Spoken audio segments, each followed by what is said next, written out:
নমস্কাৰ ছাত্ৰ-ছাত্ৰীসকল, আজি আমি এই ভিডিঅ'টোত নৱম শ্ৰেণীৰ গণিতৰ প্ৰথম অধ্যায় সংখ্যা প্ৰণালীৰ কিছুমান ইম্পৰ্টেণ্ট কুৱেশ্যন সমাধান কৰিম। তোমালোকে ভিডিঅ'টো স্কিপ নকৰি শেষলৈকে চাই থাকিবা। এই প্ৰশ্নবিলাক তোমালোকৰ পৰীক্ষাত অহাৰ চান্স খুবেই বেছি থাকে। তোমালোকে গতিকে ভিডিঅ'টো স্কিপ নকৰি শেষলৈকে চাই থাকা। প্ৰথম প্ৰশ্নটো কি দিয়া আছে? সংখ্যা ৰেখাত ৰুট 3 অৱস্থান নিৰ্ণয় কৰা। তোমালোকৰ পৰীক্ষাত কেতিয়াবা আহে ৰুট 2, কেতিয়াবা আহে ৰুট 5 আৰু কেতিয়াবা আহে ৰুট 3। এই তিনিটাৰ যিকোনো এটা কি আহে সংখ্যা ৰেখাত বহুৱাব দিয়ে। আৰু এইটো কি কৰিব লাগে? আমি পাইথাগোৰাছৰ সূত্ৰ ব্যৱহাৰ কৰি বহুৱাব লাগে। চোৱা মই কৰি দিছো।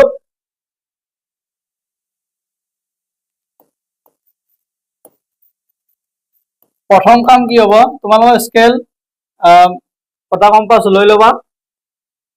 যেতিয়া ৰুট 3 বা ৰুট 2 ৰুট 5 আমি সংখ্যা ৰেখাত বহুৱাব লাগে, তেতিয়া আমি এনেদৰে প্ৰথমে আঁচ এডাল মাৰি লিখি ল'ব লাগে যে 0 1 2 এইফালে আহিব -1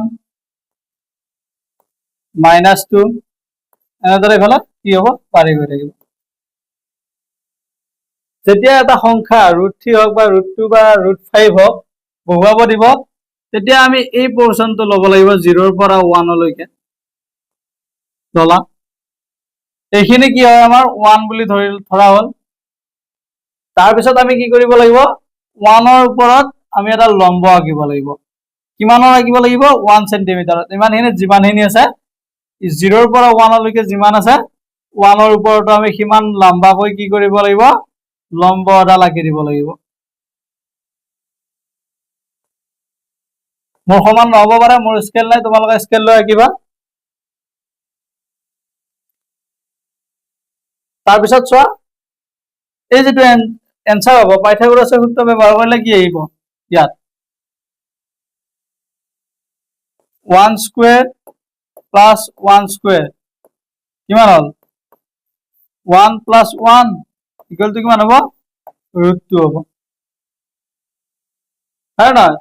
এই ৰুট 2টোৰ কাৰণে আমি কি কৰিব লাগিব? দুটা 1 ল'ব লাগিব। সেইবাবে আমি কি কৰিলো? 0ৰ পৰা 1 লৈকে ললো, আৰু 1ৰ পৰা আমি ওপৰ ফালে 1 চেণ্টিমিটাৰৰ কি কৰিছো? আমি লম্ব এডাল আঁকি লৈছো। তাৰপিছত এতিয়া এই এনসাৰটো কি হ'ব? এতিয়া 0ৰ পৰা এই 1ৰ এই মূৰটো লৈ ইয়ালৈ নাম দিবা বি এ, মানে যে এইটো হ'ল ওৰ পৰা এ লৈ 1 আছে, এৰ পৰা বি লৈ 1 আছে। গতিকে এতিয়া ওৰ পৰা বি লৈকে কিমান হ'ব? ৰুট 2 হ'ব। বুজি পালা? এতিয়া এই যিটো জোখ আছে ওৰ পৰা বি লৈকে, সেই জোখটো কটা কম্পাছৰ সহায়ত লৈ আমি তোমালোকে এনেকে ডট ডটকে কি কৰি দিবা? ইয়াত পেলাই দিবা। এনেকৈ আঁকি দিবা, এটা চাপ এটা আঁকি দিবা। সংখ্যা ৰেখাত পৰাকৈ কি কৰিবা? এটা চাপ আঁকি দিবা।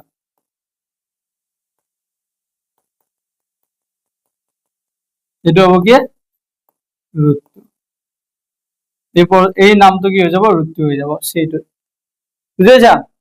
ঠিক তেনেকে এইবাৰ আমি ৰুট 3ৰ কাৰণে আমি কি কৰিব লাগিব? ৰুট 3ৰ কাৰণে আমি কি কৰিব লাগিব? এটা পাইথাগোৰাছৰ সূত্ৰটো ব্যৱহাৰ কৰিছো। ইয়াৰ ওপৰত আমি কি কৰিব লাগিব? এই পইণ্টটোৰ ওপৰত আমি এটা লম্ব আঁকিব লাগিব। কিমানৰ আঁকিব লাগিব? 1ৰ। হয় নাই? চাই লোৱা তোমালোকে। কি হ'ব? ৰুট 2ক স্কুৱেৰ কৰা প্লাছ, ইয়াতে যদি আমি 1 চেণ্টিমিটাৰৰ এটা লম্ব আঁকো, তেতিয়া কি হ'ব? 1ক স্কুৱেৰ কৰিম। গতিকে কি আহিব ইয়াত? ৰুট 2ক স্কুৱেৰ কৰিলে কিমান হ'ব? 2, আৰু 1ক স্কুৱেৰ কৰিলে কিমান হ'ব? 1। গতিকে এনসাৰটো আমি কিমান পালো? ৰুট 3 পালো। বুজি পাইছা? গতিকে আমি বিৰ ওপৰত এইবাৰ আমি কি কৰিম? এটা লম্ব আঁকিম, যাৰ লেন্থটো কিমান হ'ব? দৈৰ্ঘ্যটো কিমান হ'ব? 1 চেণ্টিমিটাৰ হ'ব। এইটো আমি দিম ডি বুলি। বুজি পাইছা? তাৰপিছত ওৰ পৰা ডি লৈকে এতিয়া কিমান হ'ব? ৰুট 3 হ'ব। ওৰ পৰা ডি লৈকে আমি যিটো লিখিম সেইটো আহিব ৰুট 3। তোমালোকে স্কেল মাৰি আঁকিবা। মোৰ স্কেল মাৰি অঁকা নাই বাবা, বেকা হৈছে। স্কেল কটা কম্পাছ লৈ ল'বা। এইটো হ'ল ৰুট 3। ইয়াৰ পৰা আমি এতিয়া কটা কম্পাছেৰে চাপ এটা লৈ আমি কি কৰিম? এই চাপটো আমি ইয়াত পেলাই দিম। এই পইণ্টটোৰ নাম কি হৈ যাব? ৰুট 3 হৈ যাব। বুঝাইছা এইটো হ'ব কি √3 কি পইণ্টটো হ'ব √3 বুজি পালা √3 টো কেনেকৈ অৱস্থান কৰিব লাগিব এইবাৰ √5 কৰিব লাগিলে ঠিক তেনেকৈ এটা কৰি ল'বা ইয়াত অংক এটা কৰি ল'বা পাইথাগোৰাছৰ সূত্ৰটো বহাই ল'বা এবাৰ কি আছে তাত √3 আছে গতিকে √5 ৰ কাৰণে বহুৱাই ল'বা √5 কৰাৰ আগতে আমি √4 টো আঁকি ল'ব পাৰিম √4 টো ক'ত পৰিব √4 ৰ এনসাৰটো কি হয় 2 হয় গতিকে এইটো ক'ত আহিব ইয়াত পৰি যাব তাৰপিছত √5 টো 2 ৰ পৰা বাহিৰত গুচি যাব বুজি পাইছা এনেদৰে ইয়াত আঁকি যাব পাৰে √3 √4 √5 √7 তোমালোকৰ পৰীক্ষাত √2 আৰু √3 অহাৰ চান্স বেছি থাকে বুজি পাইছা এতিয়া ইয়াৰ পিছৰ প্ৰশ্নটোলৈ যাম ইয়াৰ পিছৰ প্ৰশ্নটো কি দিয়া আছে তলত দিয়াবিলাক p/q আৰ্হিত প্ৰকাশ কৰা য'ত p আৰু q অখণ্ড সংখ্যা আৰু q ৰ মান শূন্য নহয় বুলি কৈছে মানে কি হয় এটা পৰিমেয় সংখ্যা হয় এইটো কি কৰিব লাগে আমি p/q আৰ্হিত লিখিব লাগে এইবিলাক কিহত আছে দশমিকত আছে দুইৰ এইটো চোৱা কিহত আছে এইটোত দিয়া আছে যে 0.4777 ডট ডট ডট মানে 7 টো কি হৈছে কন্টিনিউ হৈ আছে 7 টো কিমানটা আছে 4টা আছে 7 টো কি হৈছে কন্টিনিউ হৈ আছে এইফালে 7 টো গৈ থাকিব এইটো আমি কিহত লিখিব লাগে p/q আৰ্হিত লিখিব লাগে এইটো ধৰি লোৱা ধৰা হ'ল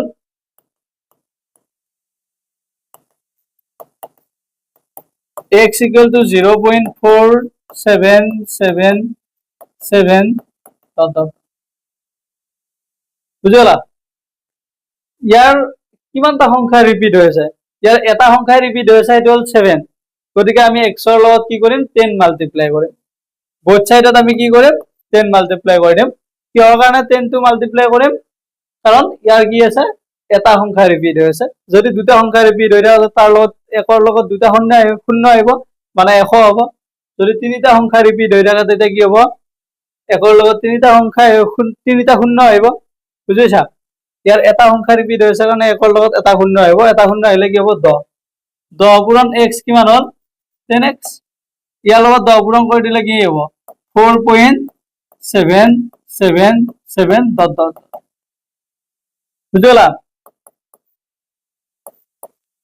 এবাৰ নেক্সট কামটো কি হ'ব আমাৰ যেটো 4.77 থাকিল আমাৰ ৰাইট হ্যান্ড সাইডে যেটো থাকিব তাত আমি কি কৰিব লাগিব x এটা বনাব লাগিব x বনাব লাগিলে ইয়াৰ পৰা আমি কি বি কৰি দিও কি সাইড কৰি লৈ আহিব লাগিব 4.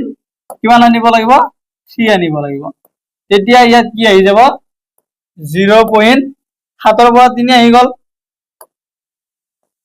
7 ৰ পৰা 3 আহি গল মানে কিমান থাকিল ইয়াত 4 থাকিল তাৰপিছত এইকেইটা কি থাকিল 7 আহি গল এফালে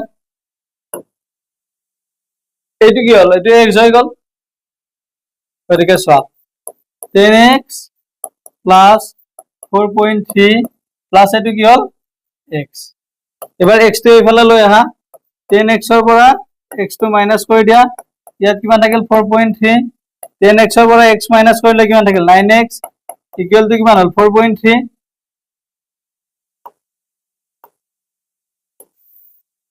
x ৰ ভ্যালু কিমান হ'ব এতিয়া x ইকুৱেল টু কিমান হল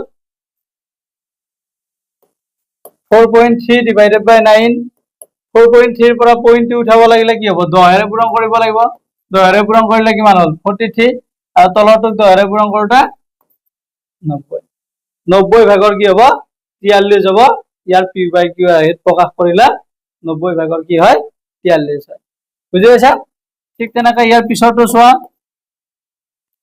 ইয়াৰ পিছৰটো কি দিয়া আছে b টোত কি দিয়া আছে চোৱা b টোত দিয়া আছে যে 0.3454545 ইয়াত কি আছে 45 টো কন্টিনিউ হৈ আছে কি দিয়া আছে চোৱা b টোত 0.3454545 ইয়াতে কি হয় 45 টো কন্টিনিউ হৈ যায় আছে 45 টো কি হৈছে কন্টিনিউ হৈ আছে ইয়াতে কেইটা সংখ্যা কন্টিনিউ হৈছে ধৰা হল ইয়াত কি ধৰিলাম আমি x বুলি ধৰিলাম ধৰা হল x equal to 0.3454545 ইয়াতে আমি x ৰ লগত এটা কি দুইটা মানে both side আমি কি মাল্টিপ্লাই কৰিম ইয়াতে 4 5 টো কন্টিনিউ হৈ আছে মানে ইয়াত দুটা সংখ্যা কন্টিনিউ হৈ আছে গতিকে আমি কি আৰে পূৰণ কৰিম 1 ৰে পূৰণ কৰিম এটো কিমান হ'ব 100x ইকুৱেল টু ইয়াত কি আহি যাব 34.545454 আহি যাব না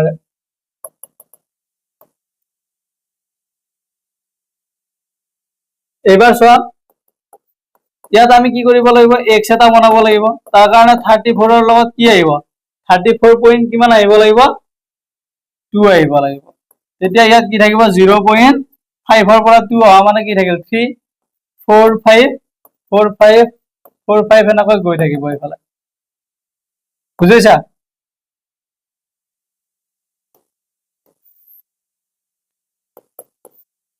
এটা আমি কি লিখিম এটা 100x = 34.2 যোগ কিমান হ'ব x x টো এফালে লৈ আ এফালে কিমান থাকিল 34.2 থাকিল x টো মাইনাস কৰি দিলে কিমান হৈ গল 99x = কিমান হল 34.2 হল ইয়াত x ৰ ভ্যালু কি হ'ব x = 34.2 ডিভাইডেড বাই 99 তাৰ পইণ্টটো উঠাব লাগিলে কি হ'ব লাগিব 10 এৰে মাল্টিপ্লাই কৰিব লাগিলে তলত 10 এৰে মাল্টিপ্লাই কৰিলে কিমান হ'ব 990 কি বাই কি আৰু এটো কি হ'ব 342 ডিভাইডেড বাই 990 বুজিছা এতিয়া চোৱা ইয়াৰ পিছৰ প্ৰশ্নটো তোমালোকৰ যদি ভিডিওটো চাই ভাল লাগিছে তেতিয়া লাইক কমেন্ট কৰিবা আৰু বন্ধু বান্ধৱীলৈকে ভিডিওটো শ্বেয়াৰ কৰি দিবা এতিয়া চোৱা C2 কি দিয়া আছে 0.001001 ... ইয়াতে কি হৈছে তিনিটা সংখ্যা কন্টিনিউ হৈ আছে গতিকে এবাৰ কি হ'ব 1 ৰ লগত কি থাকিব তিনিটা সংখ্যা থাকিব মানে কি হ'ব 1 ৰ লগত তিনিটা শূন্য দিলে কি হ'ব 1000 x = কিমান হ'ব ইয়াত 0.001001 নাকৈ গৈ থাকিব গতিকে এবাৰ ইয়াৰ x ৰ লগত কি হ'ব তিনিটা শূন্য আহিব 1 ৰ লগত তিনিটা হ'ব 1000x হ'ব ইয়াৰ লগত 1000 মাল্টিপ্লাই কৰাৰ লগে কি হ'ব 1.001 হ'ব 001 ...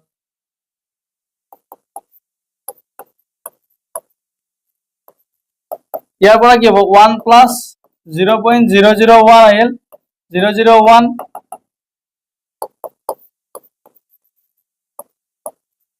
1 প্লাস কি হ'ব x হ'ব x টো এফালে লৈ আহা ইয়াতে কিমান থাকিল 1 x টো মাইনাস কৰিলে কিমান হ'ব 999 x = 1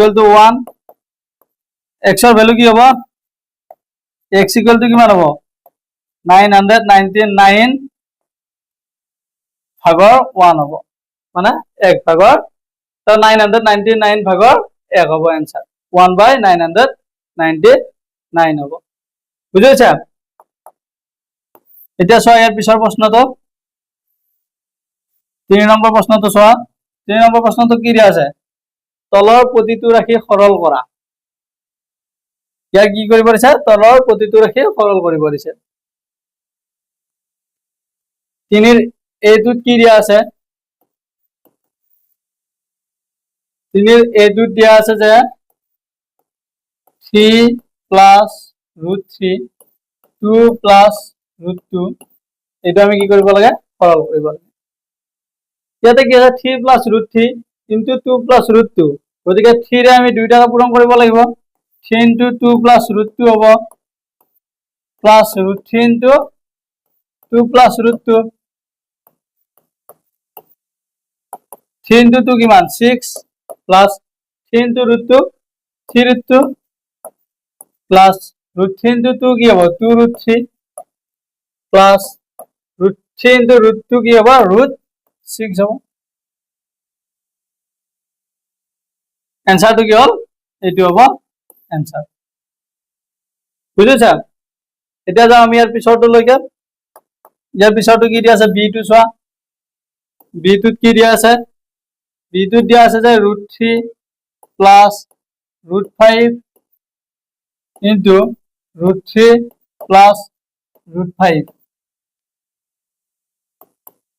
ইয়াতে কি হ'ব √3 প্লাস √5 ইনটু √3 প্লাস √5 এইটো আমি কেনেকৈ লিখিব পাৰো √3 প্লাস √5 হোল স্কয়াৰ লিখিব পাৰো এটো কি হ'ব a plus b whole square a plus b whole square formula কি হয় a স্কয়ার a মানে কি আছে √3 plus twice ab 2 into a মানে হল √3 b মানে হল √5 প্লাস কি হয় b স্কয়ার মানে √5 স্কয়ার √6 স্কয়ার করলে কি হয় 3 প্লাস 2 ইনটু √3 ইনটু √5 কিমান হবে √15 প্লাস √5 স্কয়ার করলে কিমান 5 5 প্লাস 3 কিমান হ'ব 8 প্লাস 2 √15 এটো হল आंसर বুঝাইছা ইয়াৰ সম্পূৰ্ণ ভিডিওটো তোমালোকে চাবৰ বাবে আমাৰ এপত গৈ চাব লাগিব আমাৰ এপটোৰ লিংক এই ভিডিওটোৰ কমেন্ট সেকশন আৰু ডেসক্ৰিপচনত দিয়া আছে তোমালোকে তাৰ পৰা ডাউনলোড কৰি তাৰ সেই লিংকটোত গৈ এপৰ পৰা ডাউনলোড কৰি